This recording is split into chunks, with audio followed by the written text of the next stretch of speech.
육체의 결혈은 무엇일까요?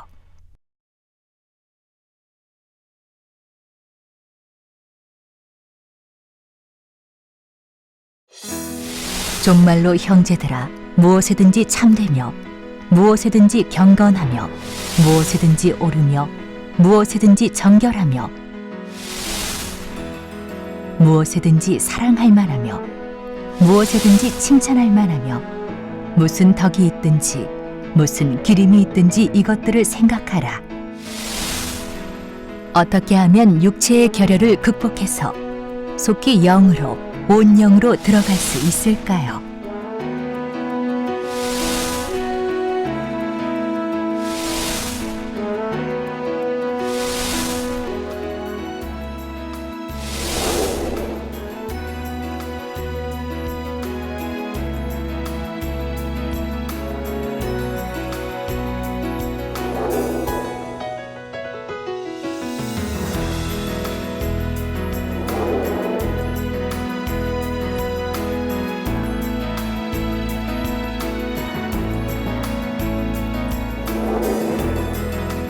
사랑하는 시청자 여러분, 세계적인 부흥사 이재록 목사의 설교를 통해 하나님의 자녀로서 흠이 없고 온전하여 항상 빛을 발하시길 바랍니다.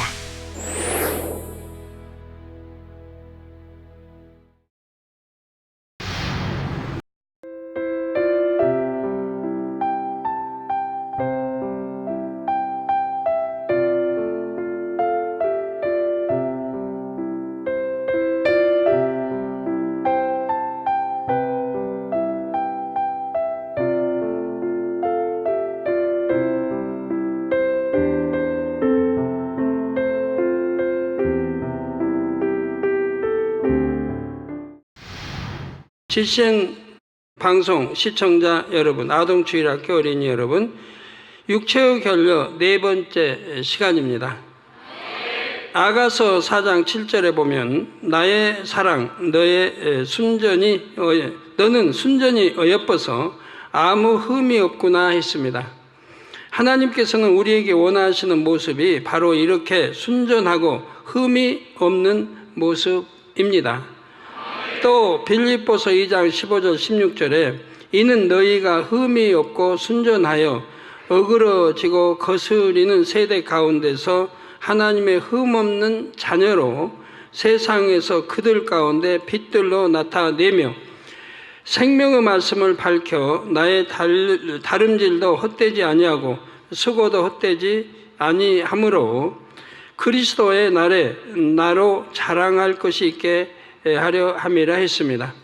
여러분이 참된 하나님의 자녀라면 말로만 복음을 전하는 것이 아니라 여러분의 삶을 통해 전해야 합니다.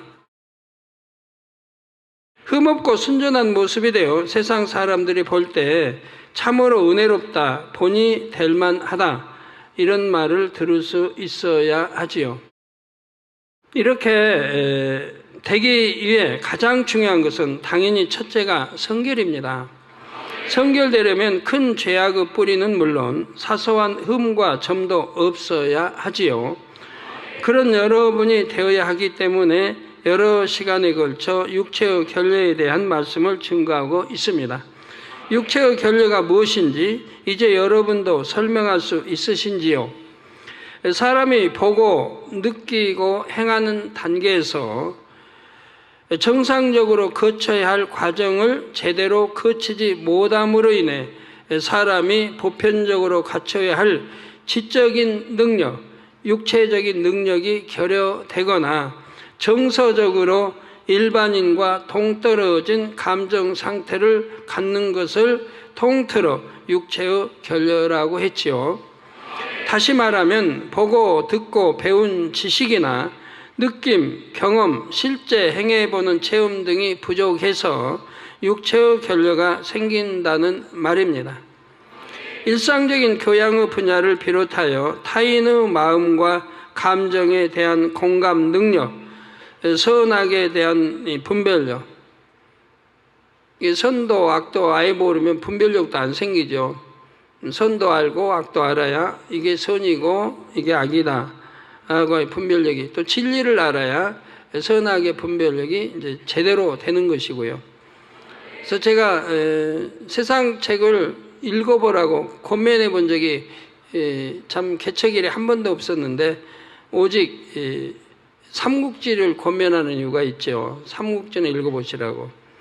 거기서 지혜와 명철을 얻게 되고, 사람의 선악을, 또 배신, 또 이중성, 또 이게 결정하고 작정했다 변개하는 것들, 또 충성이 뭔지, 이런 분야들이 잘 나오죠. 그래서 삼국지 인물들은 그 당시 현존한 인물들이기 때문에 작가가 소설로 쓰는 또는 연속기에 나오는 그냥 작가의 머릿속에 나온 그런 게 아니고 실제적인 역사이기도 하기 때문에 바로 진리대로 되는 걸 봐요. 선을 행했으면 선의 축복이 임하는 것이고, 악을 행했으면 결과가 악으로 망하는 것이고, 배신했으면 배신자의 결말은 비참하게 나오는 것이고, 변심했으면 변신자의 비참함이 그대로 드러납니다.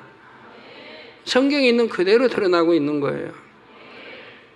사람이 정령이, 사람의 가치관이 나오고 어떻게 참 바르게 살아야 할 이러한 것들이 잘 나오기 때문에 제가 권면했던 것인데, 많은 분들이 지금 읽고 있더라고요. 읽고는 처음에는 재미없는 거로 읽어야 할까 했던 분들이 몇 권을 지나고 나면 이제 쏙 빠져서 밤새워서 읽어야 되고, 그런 분들이 많이 나오는 거 봅니다. 그래서 이제 본격적인 재미는 제갈공명 또는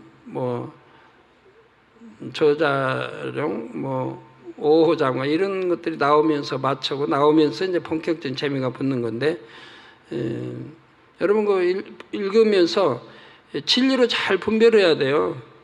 그런데 현덕, 유비는 굉장히 온유하고 덕 있고 이런 인물들로 묘사가 됩니다.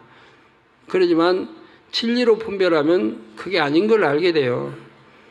왜 나라를 제갈공명이 이렇게 세워서, 나라를 천하 세워서 이렇게 했는데 망하게 한 장본인이 그 유비예요. 현덕이고 망하게 한 장본인이. 그런 거를 여러분이 아셔야 돼요. 그래서 삼국지를 보면 진리로 분별하면 누가 정말 선한 사람인지 악한 사람인지 어떻게 행동해야 바른 길인지가 잘 나옵니다.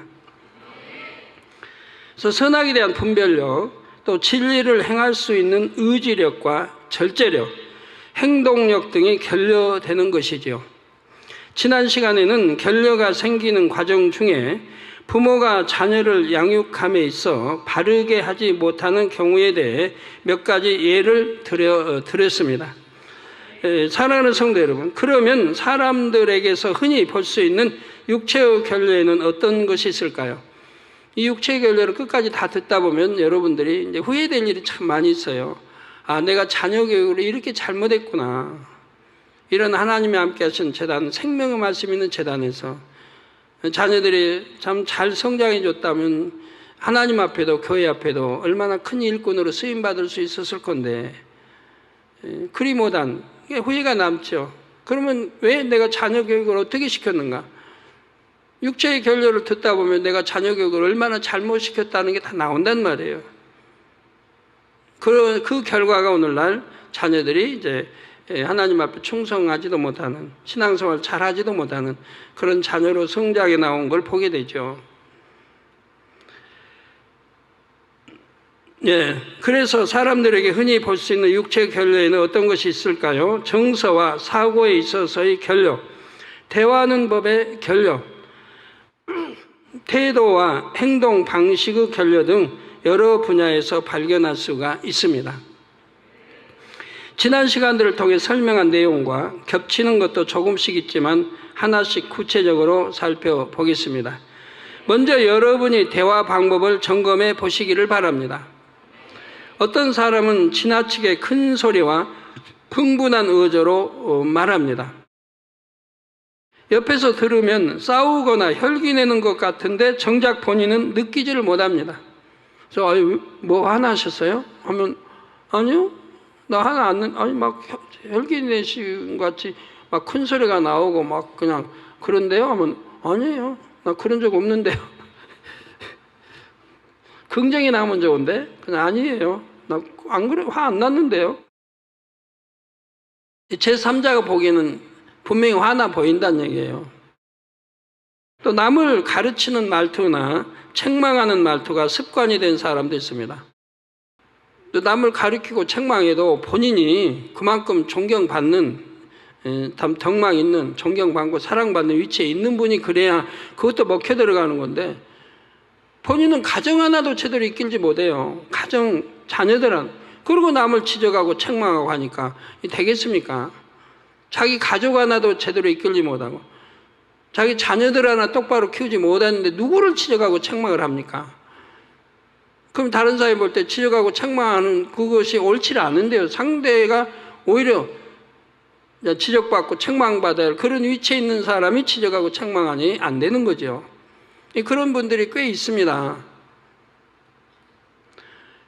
주로 교사나 강사 등 가르치는 직업을 가진 분들 중에 또 이런 경우가 많습니다. 어린아이들 가르치다 보면 습관이 됐어요. 말투도 습관이 되고 어린아이들 대하듯이 습관이 돼서 대하는 거예요. 또 어린아이들을 늘 대하며 가르치다 보니 동료나 윗사람을 대할 때도 가르치는 듯한 말투와 아랫사람에게 지시하는 듯한 태도가 몸에 배어서 나타납니다. 또 얼굴에 미소를 거의 띄지 않고 무뚝뚝한 표정으로 말하는 사람도 있습니다. 그런 분들은 다 이번 육체 결례 때 다 뜯어 고치세요. 나 아닌가 하셔서 발견하시면 은혜죠. 일부러 상대에게 차갑게 대하려는 것도 아니고 기분이 나쁜 것도 아닌데 상대를 불편하게 하는 표정과 태도가 몸에 배어 있는 것입니다. 환경이나 성장 과정에서 이미 배어서 쉽게 고쳐질 것 같지도 않아요. 근데 노력하면 안 되는 거 없죠. 다 고쳐져요. 그 밖에도 대화를 할 때 상대를 툭툭 치거나 손가락질하는 경우, 대화하면 말로 하는 거지 왜 손으로 툭툭 쳐요? 그런 분들은 있어요. 말하면 툭 쳐요. 저한테도 그런 분이 있어요. 대화하는데 손이 말아봐요. 아주 습관. 그 형제들에게 하던 습관이 뭐 아래 동생이 나오면 대화하면 손이 가더라고 그래. 이게 그 습관이 저한테도 나오는 거예요.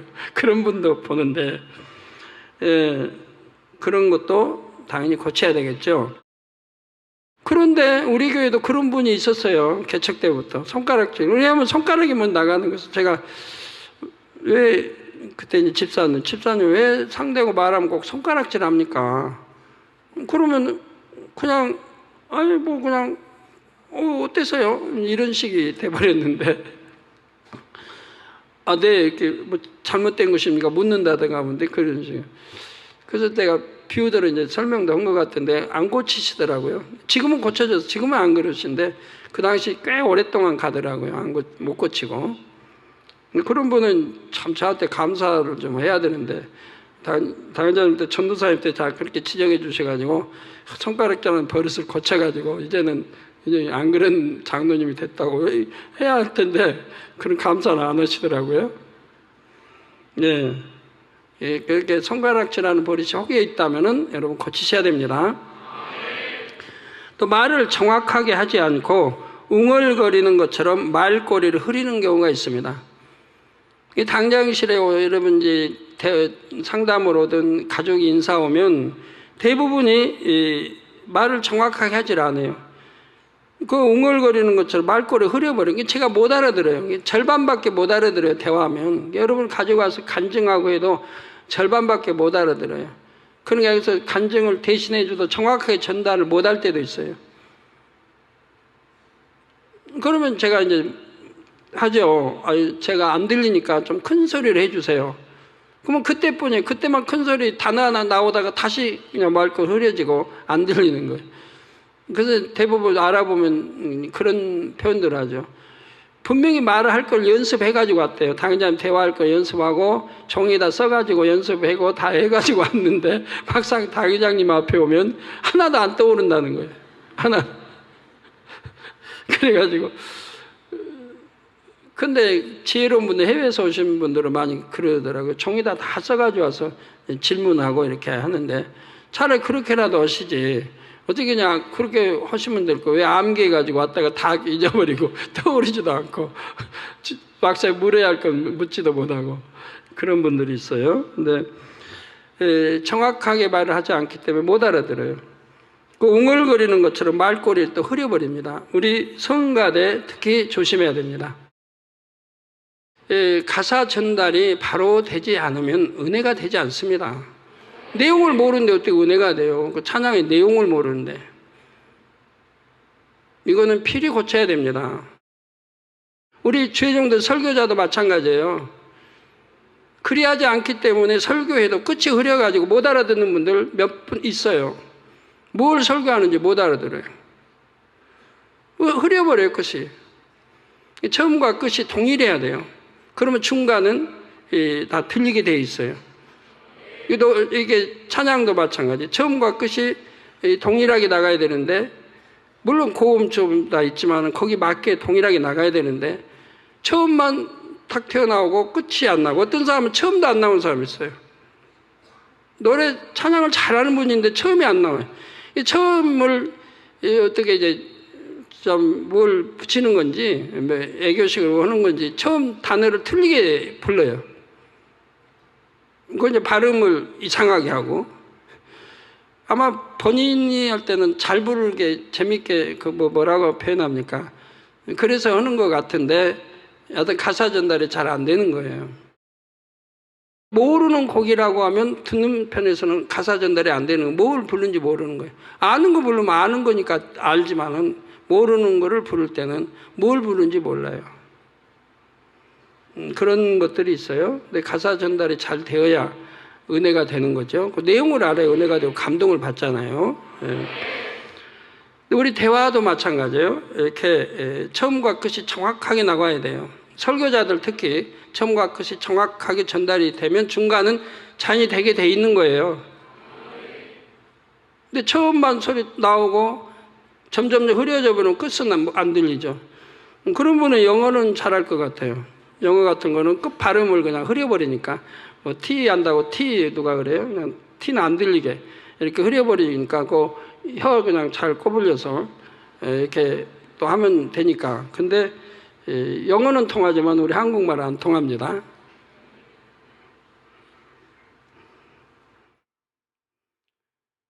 영어도 우리 교회에서 잘한다고 하시는 분들도 미국의 원어민들, 좀 미국에서 태어나고 미국에 자란 이런 분들은 그 영어를 알아듣기가 쉽지 않죠. 우리 교회 잘한다고 하는 분들. 근데 그분들도 한국 사람이나 외국 사람을 대할 때는 이해를 하고 대하기 때문에 틀려도 이해하고 들어요.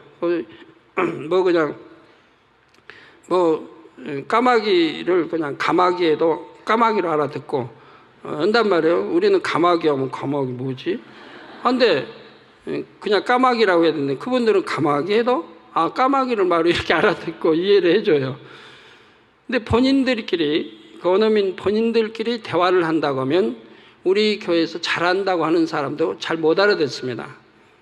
그들이 대화를 그냥 제3자 의식하지 않고 그냥 재밌게 친구들에게 농담 대화한다고 하면 잘 못 알아들어요. 그래서 우리가 앞으로는 이제 외국인들 많이 상대해야 되기 때문에 이런 발음도 정확하되 원어민이 쓰는 이런 것까지도 익히고 잘해야 하는 그런 영어 실력자들이 앞으로 많이 배출돼야 할 줄로 압니다. 또 너무 빠른 속도나 귀찮은 듯이 부정확한 발음으로 말하는 경우, 너무 빨리 해서 따다다닥 한 사람은 못 알아듣죠. 다른 사람이 못 알아듣는 경우가 많죠. 뭐 귀가 어떤 장로처럼 그냥 귀가 너무 밝은 분은 알아듣지만 귀가 좀 흐리고 이게 중간쯤 되는 분은 못 알아들어요. 저 같은 경우는 못 알아듣죠. 여기서 금요철 할 때 그냥 그렇게 두드려도 한 번도 제 귀에 좀 아이고 너무 두드린다 한 거 못 알아들어요. 못 들어요. 다 마음에서 지배해버리니까 아무리 두드려도 몰라요. 은혜로만 들려요. 은혜로만. 근데 어떤 분은 귀가 따가울 정도. 그래서 주변에 있는 사람 제가 보면서 가끔 저분들 귀가 밝은 분들은 굉장히 참 귀 듣기가 좀 단련을 많이 해야 되겠구나 하는 생각도 해보는데 단련 잘 된 사람들이 주변에 많겠죠. 저는 뭐 아무리 두드려도 괜찮으니까, 상관이 없으니까. 근데 대화 중에 너무 빠른 속도, 귀찮은 듯이 부정확한 발음으로 말하는 경우, 대화하면서 상대를 바로 보지 않고 주변을 산만하게 둘러보는 경우들이 있습니다. 대화할 때는 상대의 눈을 보고 대화를 해야 되거든요. 들을 때도. 그래야 상대를 존중해주고 섬기는 자세인데, 상대는 말을 하고 있는데 딴 데 보고 있는 거예요. 딴청하고. 그 산만하게 주의 두르는. 그러면 상대를 무시하는 거예요. 이거는 굉장히 교양이 없는 행동이지요. 이런 건 당연히 고쳐야 됩니다. 그래서 대화하면서 상대를 바로 보지 않고 주변을 산만하게 둘러보는 경우, 또 상대가 관심 없는 이야기를 자기 혼자 계속하면서 남들을 지루하게 만드는 경우도 있습니다. 저는 외국 분들이 이제 당직실 오면 머리가 잘 돌아가야 돼요. 열해야 돼요, 이렇게. 이 훈련이 잘 돼 있어야 돼. 예. 여기서 이제 통역하잖아요. 통역하면 통역자 또 주시하고 봐야죠. 통역이 끝나자마자 이쪽에 이제 또 외국인 대화할 거니까 또 그쪽 봐야죠. 통역하면 통역자 봐야 되고, 또 끝나면 이내 또 돌려야 되고, 고개를 이렇게 해야 돼, 당연히. 안 그러면 상대를 무시하는 경우가 되니까 실례죠. 저 열심히 경청해 듣는 거예요. 통역도 그렇고, 대화도.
부모님들이 자녀 볼 때 할머니는, 할아버지가 참 손자들 놓고, 야, 옛날에 했던 이야기 또 하고, 또 하고. 그러면 그 손자가 참 효도하는 착한 손자라면 할아버지 또 하신 말씀 또 들어줘요. 근데 어떤 손자는, 아니, 할아버지 전에도 했잖아요. 또 똑같은 말 또 하세요. 윽박지르기도 하죠. 그런 가정도 있는가 하면 끝까지 들어주는 그런 손자들도 있습니다. 착하죠, 그거는. 부모님 닮아서 착하죠. 그래서 상대 관심 없는 이야기를 혼자 계속 하는 것도 안 되죠. 봐서, 눈치 봐서, 내 말에 별로 흥미를 못 느끼는구나. 또 듣는 거를 별로 좋아하지 않는 표정이라면 얼른 멈춰야 돼요. 멈추고 대화를 다른 곳으로 바꿔야죠.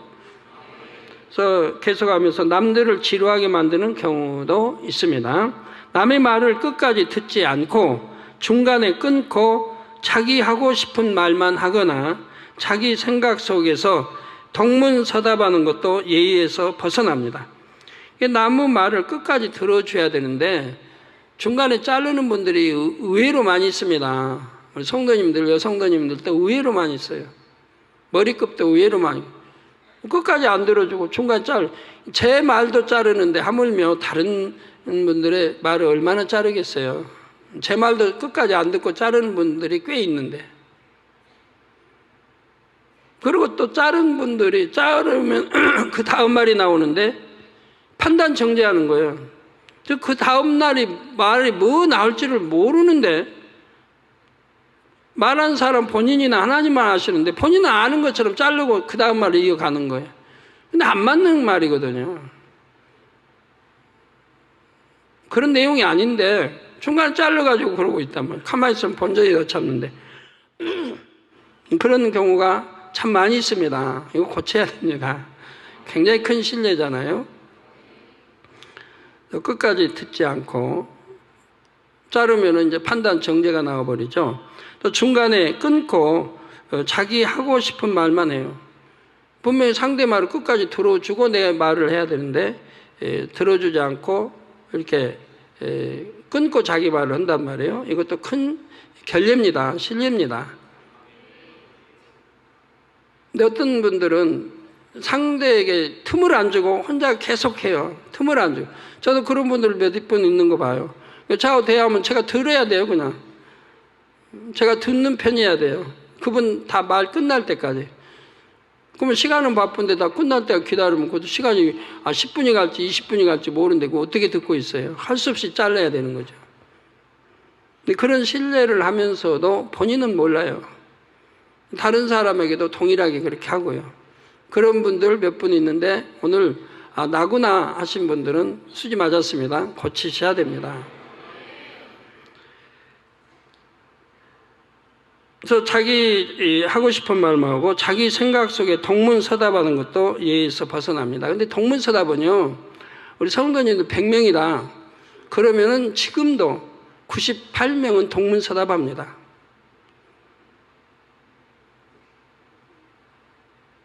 이거 너무 많죠. 그러니까 동문서답 않는 분들이 누구냐? 2%는 영으로 들어온 사람들이에요. 영으로 들어온 사람들은 동문서답 안 해요. 왜? 진실하기 때문에 상대의 말을 끝까지 들어주고 그리고 자기 말을 하기 때문에 동문서답이 안 나와요. 그거 묻는 대로 대답을 해요. 질문하는 대로.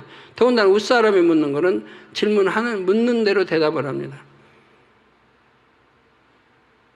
근데 그러지 않고 동문서답 하는 분들 대부분은 속마음이 진실지 못하고 뭔가 숨기려고 하는, 털어놓자 숨기려고 하는 것이 있기 때문에 동문서답이 나와요. 이게 습관이 돼가지고 몰라요, 자기도. 완전히 습관이 돼버린 거예요. 여러분은 대부분이 습관이 돼가지고 동문서답을 하고 있는 거예요. 동문서답 안 한 분들은 극히 드물어요. 많지 않아요. 동문서답이 이거 고쳐야 됩니다. 고쳐야 내가 진실해지고 영으로 들어갈 수가 있어요. 못 고치면 영으로 들어가는데 이게 장애물이 되는 거예요. 진실이 안 되니까. 진실이 이루어지질 않으니까. 또 이는 상대가 나에게 무슨 말을 하는지 관심이 없다는 태도이고 결국 상대를 존중하지 못하는 것이죠. 반면에 상대로 하여금 피치 못해 말을 끊게 만드는 경우도 있습니다. 긴급한 상황에서 정확하게 용건만 말해야 하는데 느리고 장황하게 설명하기 때문이죠. 바쁘고 다급한 상황인데도 계속되는 상대의 말을 끊지 못해서 붙잡혀 있어야 한다면 마음이 얼마나 불편하겠습니까? 또 그분이 머리급에 있는 장로님이다 할 때는 양태편에서 집사나 이런 또 우리 젊은이들이라면 차마 못 끊고 붙들려 있는 거예요. 끝날 때까지. 그러면 10분, 20분이고 어떤 분은 30분까지 기다려야 되는 거예요. 좀 바쁜데 그렇게 큰 결례를 하고 있는 거예요, 상대에게. 본인은 하는 분은 은혜롭다 간증하죠. 내가 은혜 받은 거 간증한다고 막 하는데 상대는 그거 들을 시간이 있는 게 아니에요. 좀 다른 일정이 또 있는 거예요. 그런데 이제 그러고 있으니까. 또 그러니 자신이 할 말이 있다 해서 무조건 내 말을 할 것이 아니라 상대의 상황을 살필 줄 알아야 합니다. 아무한테나 쉽게 반말을 하거나 격에 맞는 경어를 쓰지 않는 경우도 있습니다. 우리 젊은이들도요, 중고등부도 그러더라고요. 근데 대학생쯤 되면 우리 장로님들이 반말 쓰는 거를 좋아 안 해요. 근데 오히려 연로하신 분들, 우리 70대 넘 80대 되신 분들은 경어를 써요. 학생들한테도. 높임말을 쓰는데 오히려 이제 40대, 50대 장로님들은 반말을 막 써버리는 거예요. 근데 싫어하는 거예요, 학생들이. 저 전에도 다녀서 말씀드렸는데도 안 고치더라고요, 안 고친 분들. 그러면 그렇게 반말을 하면은 자기 위상이 높아지는가요? 상대가 알아주나요? 아니잖아요. 반대잖아요, 반대. 그런데 왜 그런지, 왜 그거 하나를 못 고치는지, 잘못된 습관, 높아지려고 하는 마음들. 그런 것들이 있어서 그렇게 되는 건데, 그런 마음이 없어지면, 낮아지고 섬기는 마음이 되면 그렇게 안 하게 되죠. 그래서 쉽게 반말하는 것도 우리 학생들도 좋아 안 해요. 근데 대학교쯤 다니면 너무 싫어해요, 그런 거를. 또 격에 맞는 경어를 쓰지 않는 경우도 있습니다. 근데 우리가 지금은 너무 존댓말이 어디에 사라지고 있어요. 존댓말을 쓰는 게. 우리 한국은 동방예의주국 찾으면서 존댓말이 점점 사라져요. 그래서 아까 1부 때 학생들한테 물어봤어요. 학교에서 존댓말 안 가르치냐고. 가르친대요. 근데 하나님 앞에도 경어를 안 쓰는 분이 너무 많아요. 대표기도 하는 분도 그렇고 설교자도 그렇고요. 하나님 앞에도 존경을 안 쓰는 분이 너무 많아요. 하나님이 예를 들어 말씀하셨다. 말씀하셨다는 존댓말이죠. 근데 하나님이 말했다. 하나님이 말을 했다. 이런 존댓말을 그런 낮은 말을 쓰고 있는 거예요. 하나님께 대해서. 불손하게. 경어나 높임말은 하나님이 말씀하셨다. 이렇게 써야 되는데, 우뿐에게는 예를 들어, 식사하셨습니까? 한다고 해봐요. 그러면 식사하셨습니까가 존댓말 안 해요? 식사했어요? 이건 낮은 말이잖아요. 거기다가 또 식사도 안 넣고 밥 드셨어요? 이건 더 낮은 말이죠. 그렇게 쓰면서도 모르는 거예요. 내가 웃사람에게 얼마나 지금 격에 안 맞는 단어를 쓰고 있다는 거, 하대를 하고 있다는 걸 모르는 거예요. 식사했어요도 하대말일 텐데, 존댓말이라면 식사하셨어요? 조반 아침 드셨어요? 이렇게 표현해야 할 텐데, 식사했어요? 거기도 더 낮춰서 밥 드셨어요? 이런 표현은 안 되죠. 자, 자기 편에서는 허물 없이 친밀하게 대하는 것이라 해도 상대의 입장에서는 오해할 수도 있습니다. 이게 반말한다, 경어를 쓰지 않을 때 말입니다. 서로 친밀한 사이가 아니거나 상대가 연장자라면 당연히 주의해야 하는 것이지요. 대화 중에 상대방에게 양해를 구하지 않고 전화를 받거나 문자 메시지를 확인하는 것도 삼가야 합니다.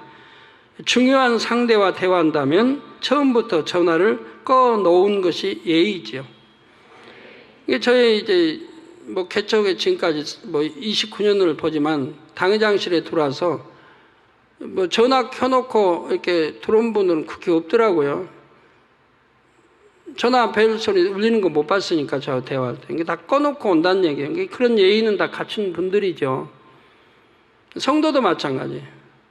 저 대화하다 전화하고 온 적은 없어요.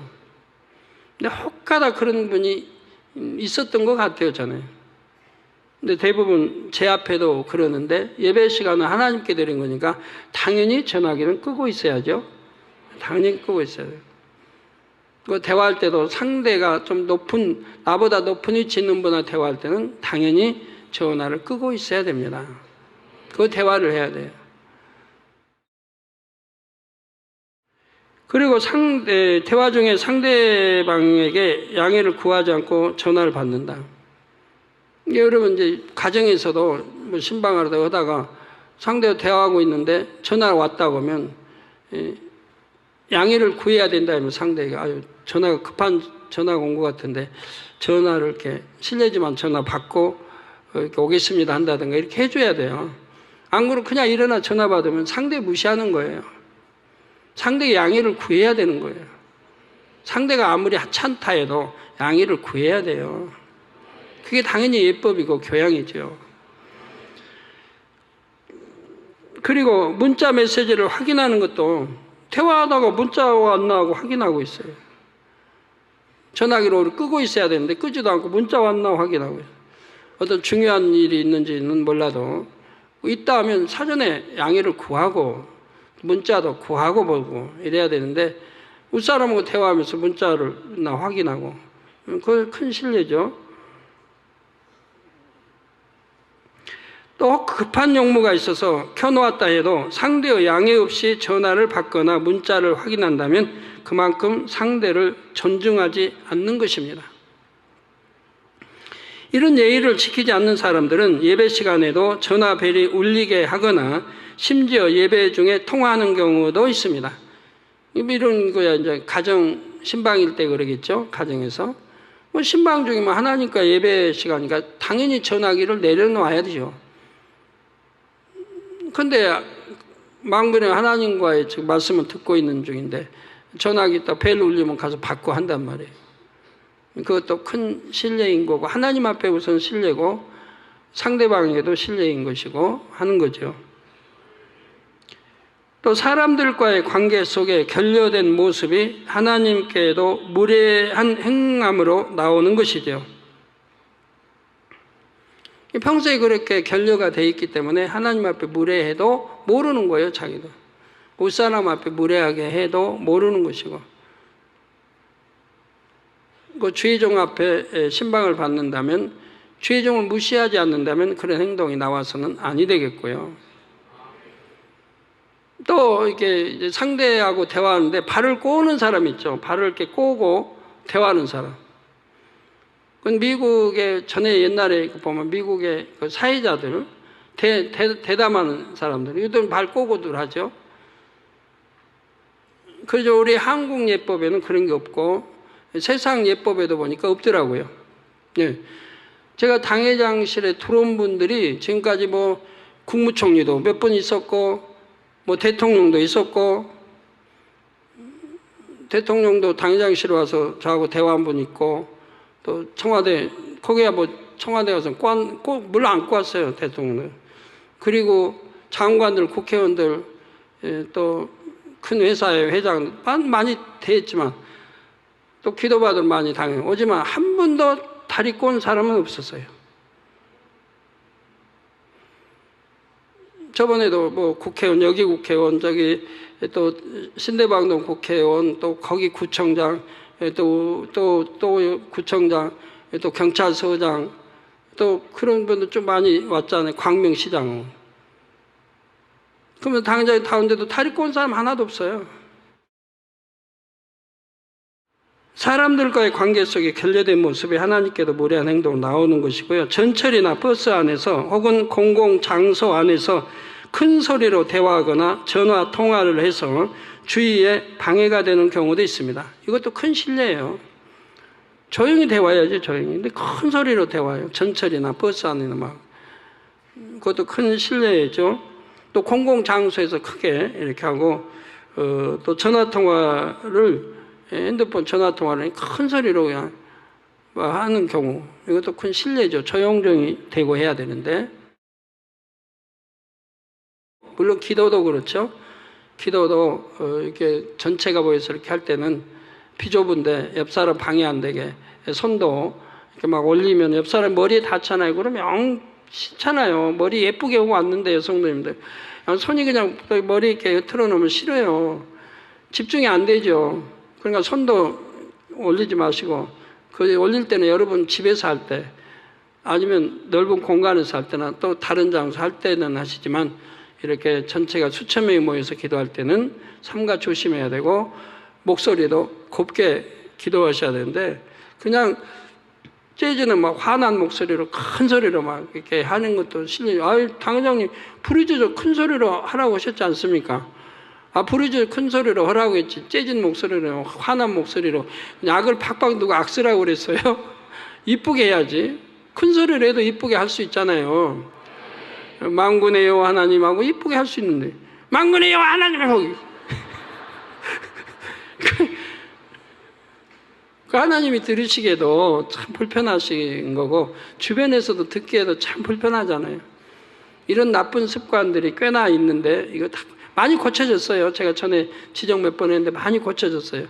그래도 아직도 있는 분들이 있어요. 서로 간에 인사할 때는 반듯한 자세와 또렷한 목소리로 인사하십니까? 인사할 때 상대가 들리게 해야 할 것이고 쑥스러워하는 것처럼 웅얼웅얼하며 고개를 숙이는 등 많은 등 한다면 인사를 해도 진심이 전해지지를 않지요. 대충 하고 있으면 상대를 좀 무시하는 거잖아요. 상대가 아무리 어린 소자라 해도 그래 하면 안 됩니다. 어린 소자라고 해도 더 따뜻하게 대해주고 더 예쁘게 이렇게 해서 그 어린 소자에게도 은혜를 끼칠 수 알아야지 함부로 대하고 하면 안 되지. 어린 소자라도. 반대로 너무 허리를 깊이 숙이고 굽신거리는 것처럼 인사하거나, 이거는 잘못 오해되면 아부하는 것처럼 보이기 때문에 안 된다는 얘기예요. 아부처럼 보여서는 안 되죠. 내가 예의로 존경해서 하는 건 좋은데 아부처럼 느끼게 하는 이런 것도 안 되고, 조용한 사무실에 아는 사람을 찾아가서 주변 사람들이 쳐다볼 정도로 너무 큰 소리로 인사하는 것도 상대를 민망하게 만듭니다.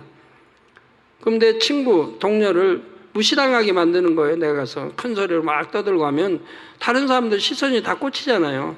아이고 저 대리의 그 친구는 참 교양 없다 이렇게 되잖아요. 그런 것도 삼가 조심해야 되죠. 또 남의 집이나 사무실에 전화를 걸어서 먼저 자신의 신분을 정확히 밝히지 않고 이것저것 물어보거나 자기 용건만 계속 이야기하는 것도 예의에서 벗어나지요.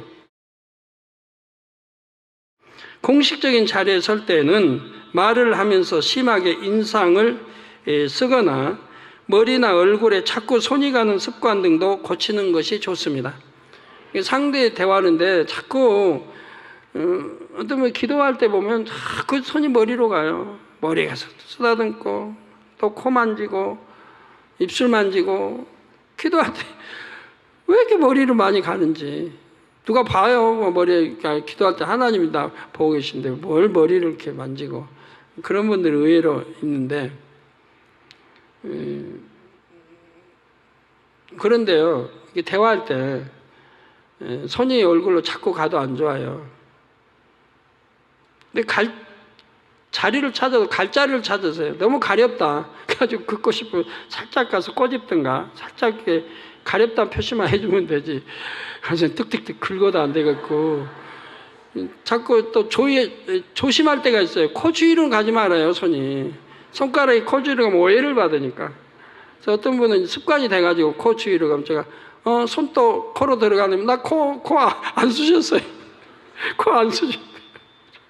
누가 코 쑤셨다고 했나요? 코 쪽으로 손이 가지 말라는 거지. 안 보면 손이 들어가는 거예요, 콧구멍으로. 습관이 돼버린 거예요. 못 고쳐요. 나 안 들어갔어요. 들어갔다고 묻지도 않았는데 안 들어갔대요. 그런 경우 고쳐야죠. 명심해서 고쳐야 돼요. 근데 저하고 대화할 때 어떤 분은 대화하는데 손가락이 코 속에 들어가서 코를 후벼요. 몰라요, 그분은. 그래서 저는 주위에 가까운 분들에 물어봐요. 그분들도 알아요, 그걸. 그럼 왜 안 고쳐주냐 그래요. 같은 나이도 비슷하고 근데 왜 안 고쳐주고 그대로냐. 나는 참 지적하기가 너무 곤란해서 못하는 건데, 내 아랫사람이라도 지적하기가 너무 곤란해서 못하는 거예요. 근데 같은 이제 나이 몇 살 안 지고 친하게 지내는 분들은 지적해 줄 수 있잖아요, 그런 거. 그래야 고칠 텐데 안 그러니까 수년이 돼도 안 고치고 있단 말이에요.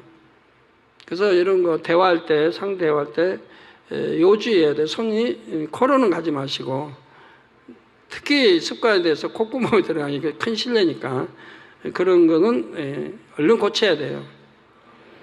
그 코로 들어가냐 그러면 그분은 꼭 변명이 있어요. 가려워서 그래요. 코 속이 왜 가렵죠? 절제하고 참아버리면 나중에 안 가려울 텐데, 가려울 때마다 긁으니까 절제마다 계속 습관이 돼버린 거죠. 또 앉은 자세, 걸음걸이 등이 반듯하지 않고 흐트러진 것도 문제죠. 앉은 자세, 될 수 있으면 바른 자세로 앉기 습관을 들이면 그렇게 되어지죠. 근데 흐트러지게 아무렇게 앉으면 이건 나중에 나이 들면 그것도 고민이에요. 척추라는 게 휘어요. 뼈가 휘어요. 비틀어지게 앉은 습관이 되면 척추가 휘어요.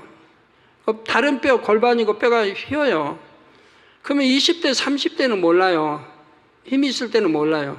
이제 40대, 50대 점점 나이가 들수록 그 영향이 오는 거예요. 골반이 틀어지고 뼈가 틀어지고 앉은 자세가 바르지 않아서 그 영향이 이제 통증으로 오게 돼 있어요.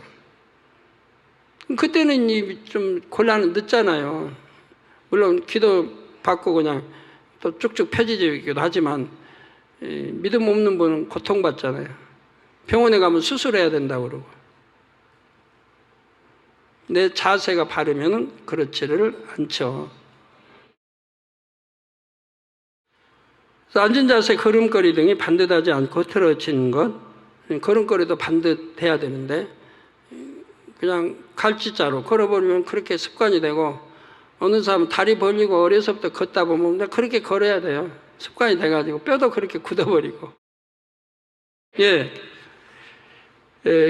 시간이 많이 가서 바로 환자기도로 들어가겠습니다. 아픈 곳에 손 얹어주시고요, 연약한 곳에 손 얹어주시고 마음에 손 놓고 기도 받으시겠습니다.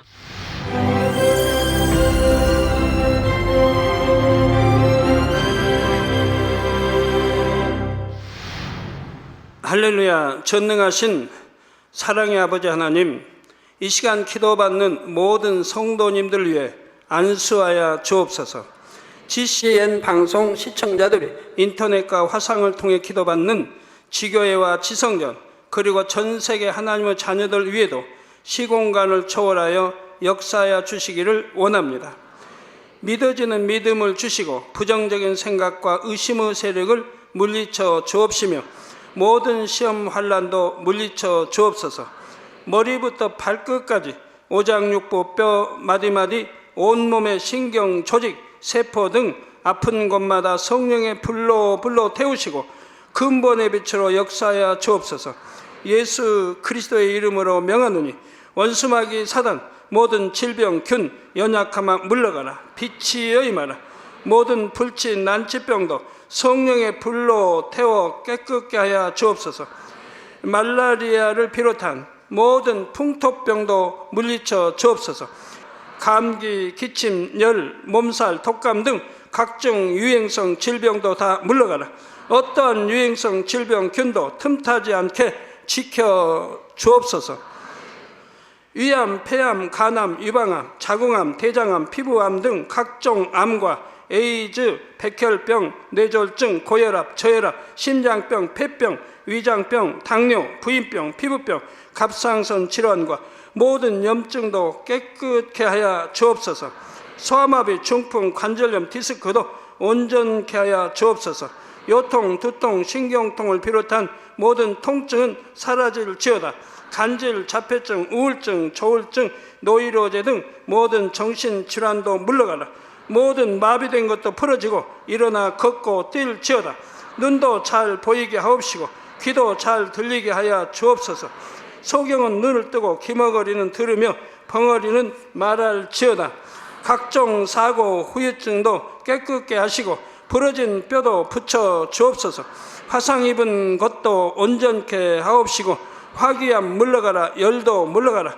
아버지 흉터 나지 않게 역사해 주시기 원합니다.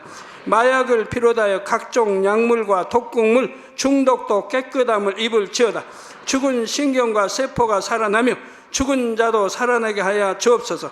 잉태의 축복도 주시기를 원합니다. 잉태의 축복을 받으라. 예수 그리스도의 이름으로 명하노니 원수마귀 사단아, 하늘 공중 곳에 잡은 악의 영들아 물러가라. 그의 사자들도 물러갈지니라. 이 땅의 악한 영, 더러운 영, 거짓되고 간사한 영, 의간질하고 미혹하는 모든 어둠들은 물러가라. 모든 흉악의 결박을 풀고 어둠아 물러가라. 빛이 임하라. 아버지 하나님, 부르짖어 기도할 수 있는 능력을 주시고 죄를 버리고 성결될 수 있는 능력을 주옵소서. 영원히 잘됨같이 범사에 잘되게 하시고 가정의 복음화도 이루어 주시기를 원합니다. 한 주간도 모든 사고와 재앙으로부터 지켜주시고 불통이 없는 형통한 삶을 살 수 있도록 축복해 주옵소서. 성령의 불담으로 천군 천사와 주님의 불꽃 같은 눈동자로 모든 하나님의 자녀들과 가정, 일터, 사업들을 지켜주시기를 원합니다.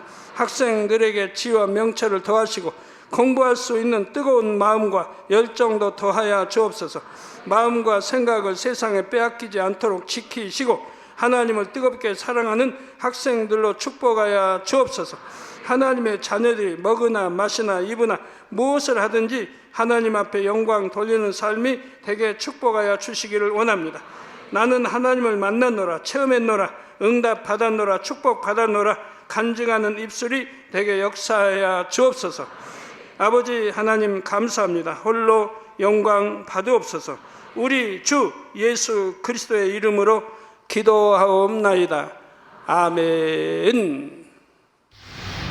어떻게 하면 육체의 결여를 극복해서 속히 영으로, 온 영으로 들어갈 수 있을까요?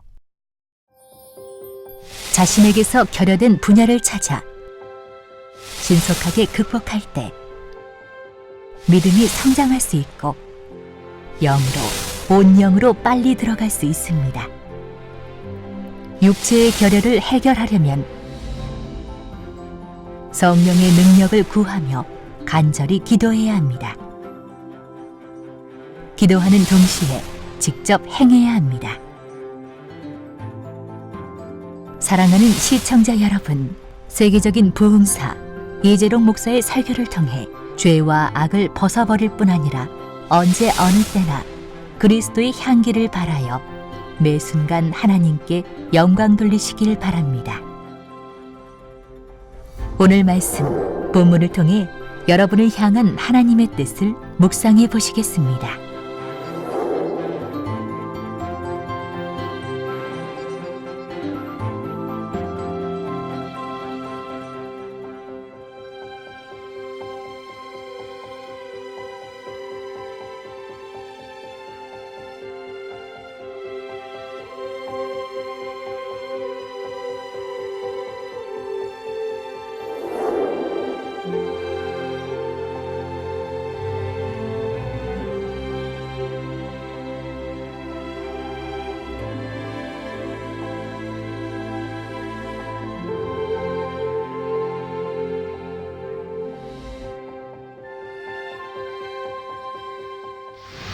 사람들에게서 흔히 볼 수 있는 육체의 결례에는 어떤 것이 있을까요? 어떤 사람은 지나치게 큰 소리와 흥분한 어조로 말합니다. 또 남을 가르치는 말투나 책망하는 말투가 습관이 된 사람도 있습니다. 또 얼굴에 미소를 거의 띄지 않고 무뚝뚝한 표정으로 말하는 사람도 있습니다. 그 밖에도 대화를 할 때 상대를 툭툭 치거나 손가락질하는 경우, 말을 정확하게 하지 않고 웅얼거리는 것처럼 말꼬리를 흐리는 경우가 있습니다. 너무 빠른 속도나 귀찮은 듯이 부정확한 발음으로 말하는 경우, 대화하면서 상대를 바로 보지 않고 주변을 산만하게 둘러보는 경우들이 있습니다. 상대가 관심 없는 이야기를 자기 혼자 계속하면서 남들을 지루하게 만드는 경우도 있습니다. 남의 말을 끝까지 듣지 않고 중간에 끊고 자기 하고 싶은 말만 하거나 자기 생각 속에서 동문서답하는 것도 예의에서 벗어납니다. 아무한테나 쉽게 반말을 하거나 격에 맞는 경어를 쓰지 않는 경우도 있습니다. 서로 간에 인사할 때는 반듯한 자세와 또렷한 목소리로 인사하십니까? 남의 집이나 사무실에 전화를 걸어서 먼저 자신의 신분을 정확히 밝히지 않고 이것저것 물어보거나 자기 용건만 계속 이야기하는 것도 예의에서 벗어나지요. 공식적인 자리에 설 때는 말을 하면서 심하게 인상을 쓰거나 머리나 얼굴에 자꾸 손이 가는 습관 등도 고치는 것이 좋습니다. 또 앉은 자세, 걸음걸이 등이 반듯하지 않고 흐트러진 것도 문제죠.